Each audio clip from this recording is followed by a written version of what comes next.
guess what's arrived? Question is, will they work? That's going to be our biggest thing here. So, will the parts arrive? Work. Let's hope the crankshaft will work with this.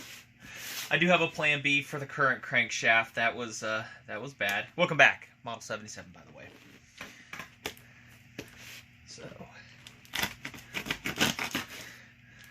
So just arrived from FedEx. I was hoping over the weekend to have done this, but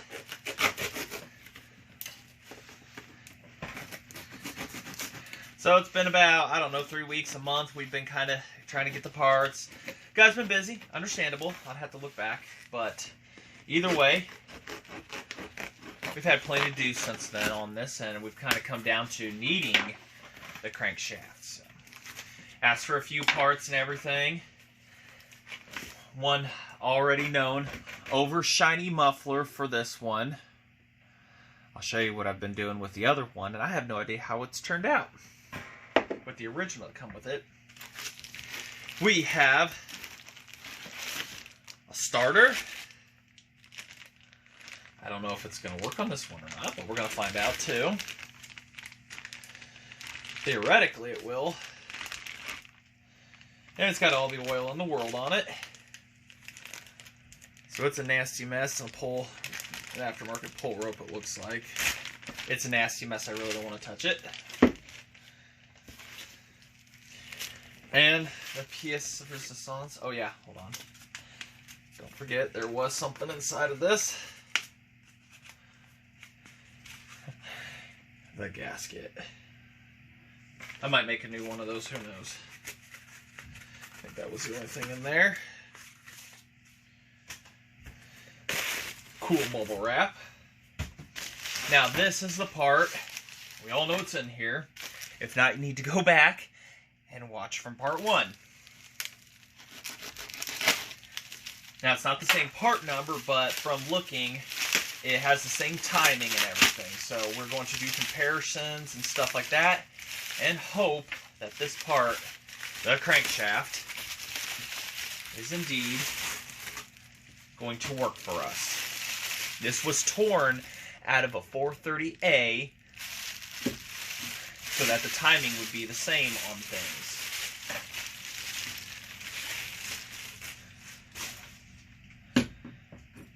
Oh, has a bearing on it already. Look at that. Ooh, a really nice one too. I have a new one. Question is, do we keep this nice one on here that is clearly good, or do we try to replace it? If this one could slide off, then we'll replace it. Because I've got a Fafnir to replace that. But anyways, brand new clip, and I think I cleaned mine, but I'll still keep them. And a nice new clip on there.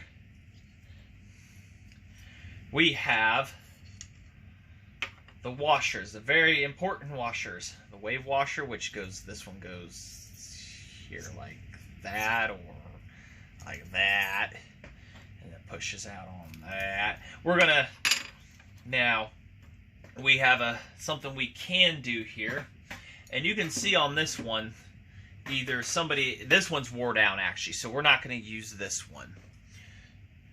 My lighting. I'll show you something here. This wear plate is wore down pretty good.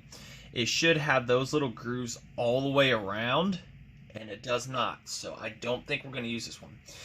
Now, this one also, it looks like either factory or somebody got rid of the governor on here.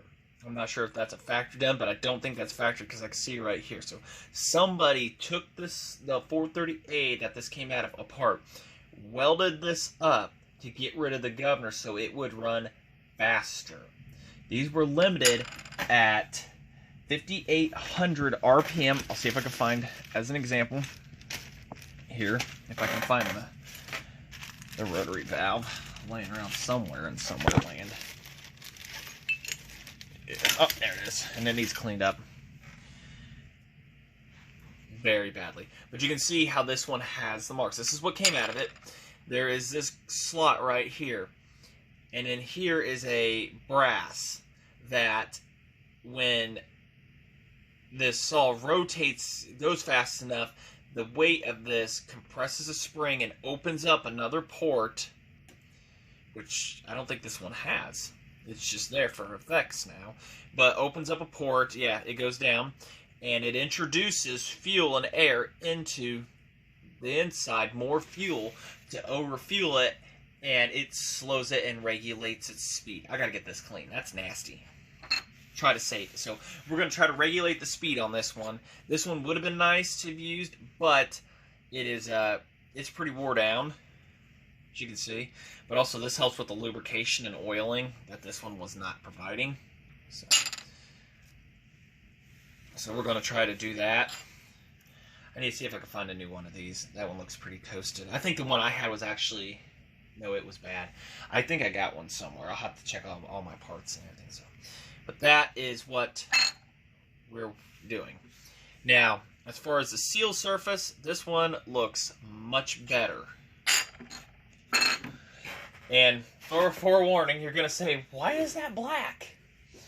Because I soaked the old crankshaft in evaporust, and apparently it got rid of some of the rust. But as you can see, it all the hardened high carbon steel areas that were machined down and everything, after an hour and a half, turned black. And I don't think it's going to affect anything. It looks cool, but it, as you can see, it did some weird stuff. So, at first glance, it looks like the crankshafts are the same. We're worried about timing aspects of things here too. Like, we're just going to do some kind of side-by-side comparisons here. Like where the key marks and timings are and everything. I don't know why the part numbers are changed or anything like that. But we're going to be running another chip in it anyway, so. They're kind of off wonk here. But it looks like the timings are the same. I know it's hard to tell because they're not dead in line with the camera. So. But from my point of view, they look the same.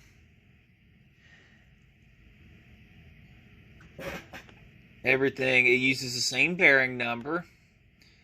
The threads and everything, I mean, everything looks dead identical. I don't know if there's just a difference in the steels and everything, you know, the tempers or stuff like that. So, the shape of things could have changed. It could have, you know, because remember, this is the older part number, and this is the newest. This is the 28820 or something like that. Yeah. Something like that. Yeah.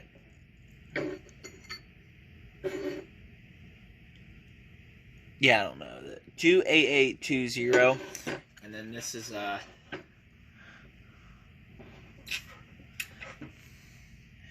19025, and then what you need to know about the 19025 is that stamp right there. That A stands for advanced. 6 degrees advanced timing on the intake and the ignition, and where it would be on the lobe here. They had to advance it for more power in the 430A. So that is why it is very crucial to get one and make sure it is stamped A on this if you get this. And if you don't, you have to also get the side covers and everything where the timing of the rotary valve opening is also the same as the previous ones. You have to get the 6 degree advance, which is what this one is, and these are from there on. So this crankshaft looks indeed to be the one we need and will work. I figured I'd share that little bit of knowledge that I learned. Big thanks to Shane Smith for sending that information to me from his old books. He does have a YouTube channel. Look it up. SHANE space Smith. He likes McCullochs. He doesn't have very long videos or anything like that, but he loves running these old gear drives, splits, cuts firewood with them. So, you know, great guy. Very, very informative on these. So. Anyways, so it looks like we are going to be good to go. I have got to take this off, put a new bearing on and everything. We've got these awesome clips and stuff. So it looks like this will indeed work inside of there and should do the job. So, and they do share the same 1.5-inch crank stroke from all of them. It's the bore sizes that were the big change. And where our seal rides, you can see on this one, it's in really good shape. I don't have a concern. I don't feel of any concern here. Nothing like that.